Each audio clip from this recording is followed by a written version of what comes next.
Hi everyone, আজকে আবারও চলে এসেছি তোমাদের সাথে একটা ভালো মুহূর্ত শেয়ার করার জন্য। আমি আর বুলবুলি প্রায় রেডি হয়ে গেছি এবার ঘুরতে যাওয়ার জন্য। ঝিমলিও রেডি হয়ে গেছে। আমরা যাচ্ছি আজকে অনেক দিন পর লং ড্রাইভে, প্রায় অনেকটাই দূরে। তাই রেডি হয়ে আমরা কৃষ্ণদাস সেন্টারে চলে এসেছি। আমাদের সাথে যাবে আরও দুজন। চলো গাড়িতে ওঠা যাক। আমরা যাব আজকে একটু কোলাঘাটে শের পাঞ্জাবে। তো আমরা যখন বাড়ি থেকে বেরোই তখন 10:30 মতো বাজে। তারপরে যখন কৃষ্ণদাস সেন্টার থেকে গাড়িতে উঠে রওনা হই তখন প্রায় বাজে 11:16। গল্প করতে করতে আমরা প্রায় পৌঁছেই গেছি। কোলাঘাট ব্রিজ অবধি চলে এসেছি, আর একটুখানি রাস্তা। আমরা ঠিক পৌঁছেছিলাম তখন হচ্ছে 12:20 মতো বাজে। সামনে আই লাভ কোলাঘাট ছিল, সেখানে কয়েকটা ফটো তুলে আমরা যাচ্ছি রেস্টুরেন্টের দিকে।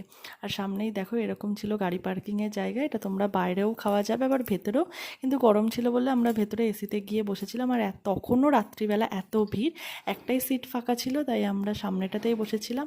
আর বসে কিছু ভিডিও ফটো তুলে